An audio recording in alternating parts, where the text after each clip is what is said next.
All right. How are you guys doing? I don't even know what day it is, but welcome to it. It's yet another edition of the IG Live Lloyd Sessions. We turned that off. And we're going to be hanging out with another special guest for yet another hour. I can see he's already online. We're going to have a really, really cool chat. I'm looking forward to it. Just before we go live with him, please remember you can let people know we're live at Lloyd Sessions for the next hour. So let your friends know, hit them up on the WhatsApp. We're going to be chatting to someone's story that I actually am always interested in, a mover and a shaker, and an inspiration to many. He goes by Euphonik. So over the next hour, we're going to be finding out all of the different moves that he's making, and it's going to be quite informative. The brother. What's up, boy? How are you, brother? You good? Chilled. Well, how are you so clean? Like the rest of us don't have barbers. How are you getting this thing right? I've always kept it clean. Yeah, true story. How are you doing, brother? Yeah, I'm chilled, man. I'm at home, relaxing, thinking, plotting, planning. and you know what's so crazy? You don't know how long you're plotting, planning for. No. So I'm plotting and planning around the things that I'm in control of. So any outside factors that I don't control the variables of, all those unknown factors, I'm not even putting in. So I've had a few people phone be like, man, can we plan an event for September? And I'm like, nope. I'm not even putting myself in that headspace. The thing that I've always appreciated about you is you're someone who lives in their truth through and through. There are no lies you tell yourself, there are no lies you tell the people around you, you know. And the crazy thing about this is that I can well imagine that during the time you're traveling and now all these flights are empty, there's a lot going through your mind and you're like, yes, sis. I've been doing so much work over the last 2 years on my personal brand. I've been doing a lot of work on my dreams for the last 20 years. Yeah. You know? And you've seen things change and you've seen things evolve. And one of the things that, one of the phrases I learned from you quite early on in my DJ career was adapt or die. Yeah, man. Yeah, I want to talk about that for a little bit, you know, okay. I think even early on in your career, it's something that you've had to do very much. Let's talk a bit about when you came into the scene at the beginning. Yeah, so when I came into the scene at the beginning, it was basically so I've been DJing since I was 14. And at that time it was collecting cassettes and vinyls and CDs, whatever music I could get myself on. But when I started breaking into the real commercial scene, it was basically one of those things that 30 records would come in, and only 30 DJs would have them, and I wasn't one of the 30 DJs to have them, you know. So at the time I was still in varsity. And what I'd do is that between classes, I'd make sure that I hung out at Soul Candy, at what's the one in Linksfield called? There's another one. There's a record bar in Linksfield. I forget the name. And House Africa. So I was frequent at those 3 places every single week, and not because I wanted to ask anyone for anything. You know, I just wanted to make myself a familiar face. I'd go there, I'd listen to music, I'd listen to conversations about what is happening in the DJ industry, what other DJs are saying, and the one thing that I picked up from those places is that you could walk in with 1,000 rand, and if you weren't one of the 30 DJs, you are not getting that record. Yeah. So which pushed me into starting to produce. And what I'd do then is that I'd produce, make music, and then give the CDs out to the guys at the record bars, and then everyone started oh, this music is dope, this music's dope. And that's how we created the unique selling point, myself and Kent. With now everyone wants to play our music, not just the 30 records, because as you can understand, if there's only 30 people with one song, it means those 30 people are the rocking DJs in the country. Yeah. And everyone else is a miser. So when we started, I remember how big Urongo was with Nsiki Mazwai. I actually couldn't even comprehend how big it was, you know. But it was like, oh, now there's, I mean, like, we're not going to say we were the first, but we definitely made it like super cool that they were like these kids that like make their own music, play their own music, and they don't care about anyone else in the scene, you know? And now in this new, like, especially post-pandemic, a lot of guys are going to be trying to figure out how they stamp themselves. Because the thing that I love about your progression is that you've used kind of like some of the same concepts and some of the same beliefs about adapting or dying in even how you've relaunched your timber brand and your international brand, because it's the same sort of inquiring mind. I want to do something that's different. How are guys going to struggle now? You know, like, I was having this conversation with Kent and Dumi like just this week, and we're chatting about like who keeps us on our toes, like who keeps me on my toes, like, and like in South Africa particularly, like if you think about it, you don't have to give me the answer, Lloyd, but like, how are you making mixes now?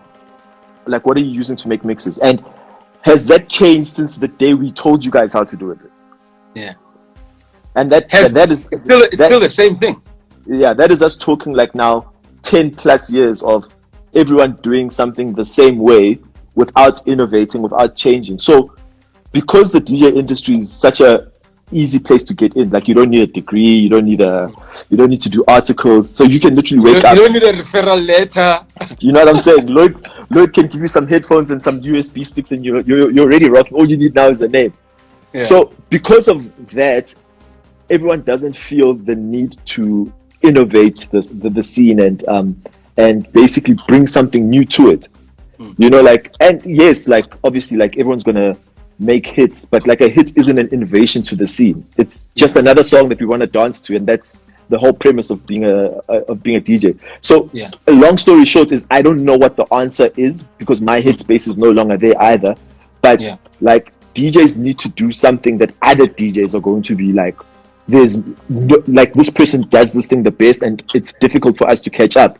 And if you look at like everything that I've ever done, I've always done things that like I'm gonna do something, and then I'm gonna make it difficult for everyone to catch up, and then we're gonna make it easy for everyone to catch up. By the time it's easy for everyone to catch up, we're already onto the most difficult thing to do. You know, so I mean, like the reason why I also decided like, okay, I'm gonna do this international thing is because, like, first of all, I've been going overseas since 2009. You know, so I understand that scene, but it was also just like, okay, I'm going to challenge myself to stop something at the height of what it is. And I think also like the biggest problem in South Africa is that like because of where we're located as a country, it's difficult for South Africans to travel. Yeah. It's an occasion. I mean, like in 2009, I think it was when I went, my first time going to Miami, I was like, I'm already on radio, right? I'm already releasing like compilations that are doing 80,000 copies plus. I've already got a TV show. I've already played like all the biggest festivals. I'm playing at all the biggest clubs. Like I'm basically like untouchable. Then you get to that side of the world and you realize that like, wait a minute, like first of all, I come from one country out of 196, and basically like you are no one. Like it doesn't matter. Like your entire existence is insignificant except for the country that you come from. You know, and I think I even see it today, sadly, that like a lot of like, can most of the top 10 South African artists export what they're doing? Can they? Or is it just good enough for South African borders? And that's what I've always like found fascinating about you. Like you're someone who like kind of loves turning like the rock every single which way. And the thing that you're mentioning about our industry is that we're not retaining anything. You know, like the Africans are not like keeping any money in Africa or making it circulate in Africa, you know? And the one thing, especially as an artist or someone who's a creator, the best way sometimes to keep that wealth or create that wealth is to start thinking about money in a completely different way, you know? And that's something that you started thinking about super, super early, you know? I remember there was a time even like whenever we would meet up, you had a new key for a new property, you know? It's like, like I'm growing this thing and I'm really passionate about it.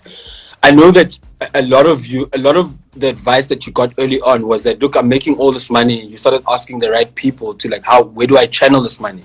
Yeah. You know, the property space right now is going to be super interesting, but I just want to talk about the concept of building legacy as an artist, because I feel that that's your approach.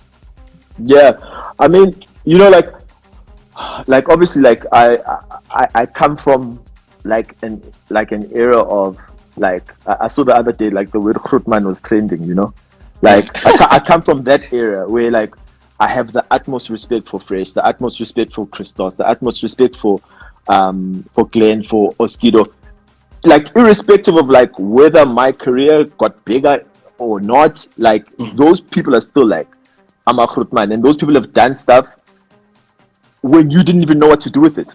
Yeah. You know, so like who's the best person to ask about the way forward? It's the people that have been there and know where this thing starts from. So like I started asking like all those guys, like, man, like what are you doing? How are you doing it? What's your concept of this? What do you think about that? You know? And like fortunately at the time I'd really started hanging out with, I mean, like even from high school days, like people from all walks of life. And I had friends who were not in the music business, but were in other businesses, and started asking them about like if I've got money, where do you think I should put it? Yeah. You know? And like the two biggest answers I always got was, one, invest in yourself, and two, buy some property. Because like that the price of that is always going to grow. Well, we'll see now what's going to happen with the property industry. Yeah. But like me in my head, I'm always the dumbest person in the room, and I like to ask questions, and I like to probe people's thinking, and I like to get to like the answer that I understand. So you're not just going to tell me 1 + 1 is 2. Like I want to understand, what do you mean 1 + 1 is 2? You know, because I feel like a lot of people just accept the answers that anyone gives them for what it is, and you don't actually understand what you're actually talking about. Because if you have to unpack the answer, do you really fundamentally understand what you're talking about? You know, so like I fundamentally understand music, and I fundamentally understand property, which is why you've never seen me try to do or be anything else. It's definitely not easy operating in a space where especially like a property space where, one, it's easy to buy a place to stay. It's probably going to be the easiest thing you do, right? But to build up a property portfolio and understand that is something else, you know? So I remember a time you went back to school for a bit. I want to talk about that for a bit.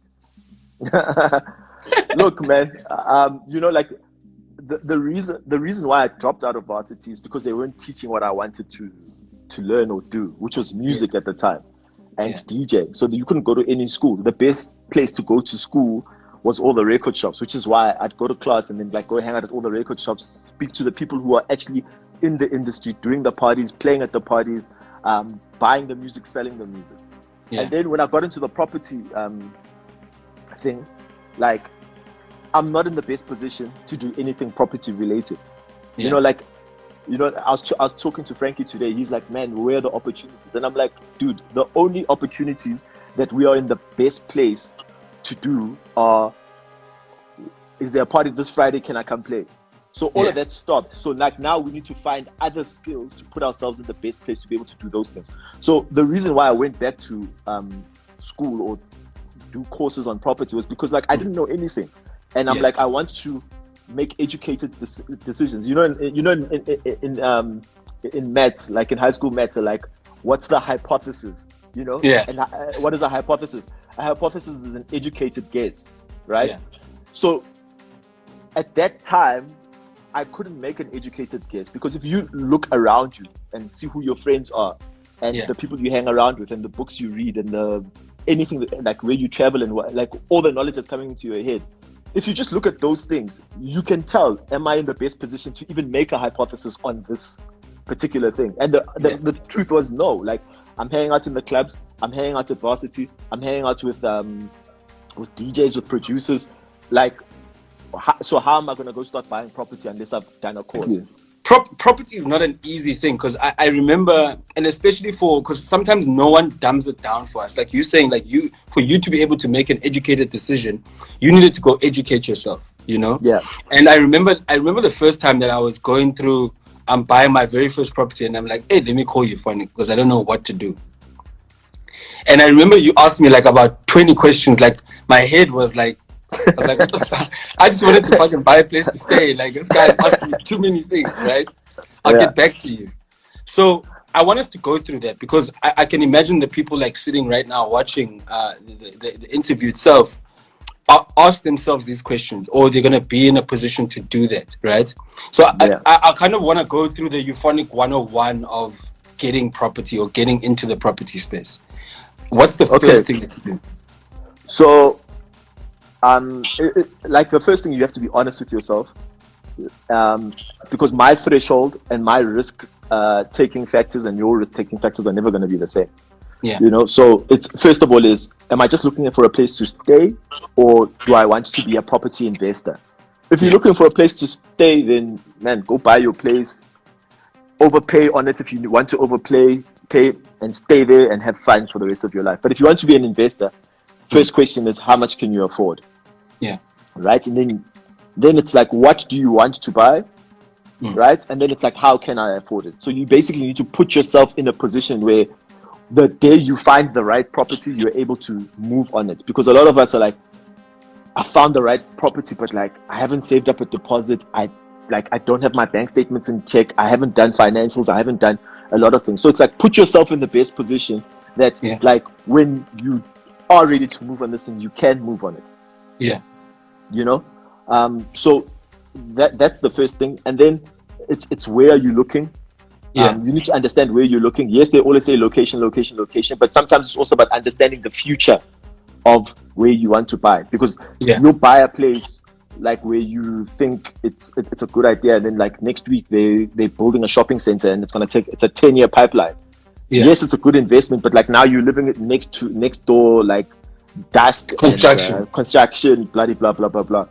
But the one thing that I can say, and I don't know why people don't like to do this, is like educate yourself as much as possible. Like all the stuff that's coming out of my mouth, all the stuff that's in the TV show, all the stuff that I talk about constantly is like, it's information that's out there in one way or another. The crazy thing is, I remember even with that conversation with you, as tough as it was, it made me start thinking like laterally about everything. Because the normal layman like me at the time would, like you said, get to a point of affordability. So you're calling the bank now going, yo, I want to buy a house for X amount, or I want to get a place for X amount. I need funding for X amount. What are like kind of some of like the early questions and things that you need to look out for when you're dealing with a financier, whether it's an SA Home Loans, whether it's a bank, like the questions that normal people don't ask? I think also like one of the biggest things is that people don't understand the difference between an investment decision and a financing decision. Sure. So an investment decision is you saying, I want to buy a property. Right? Then that decision has consequences. So like, how are you going to pay for this property? That's where the financing comes in. So I've seen a lot of people like argue that like, no, the banks are ripping us off. No, the banks are not ripping you off. The bank didn't say go buy a house. You're the one that made the decision to go and buy a house. What the bank is doing is the bank is saying, hey, I've got money and these are my terms and conditions for borrowing this money. And this is how I borrow money on a property. Then you decide, cool, you're going to go take up that agreement and basically buy the property using the bank's money. So again, it's like, understand like all the things that you're dealing with, some people don't even know that, like, when you get called to come sign your documents, you can say to the person, I'll come when I'm ready to sign. Please email me the documents. Let me read them over so that when I come, I'm ready to sign. Instead, what happens is that people rock up on the day to sign and they're under so much pressure that they just sign. And also because like everyone's got an ego, Like you don't think to say, man, should I just ask like what does this clause on page 14 mean? So instead you just sign and then you like worry about the thing later. And it's like you're making a decision that's locking you into something for 20 years. And you don't want to take 10 minutes out of your life to make a phone call so that they can send you the document so that you can read it, so that like when you get there tomorrow, you know more.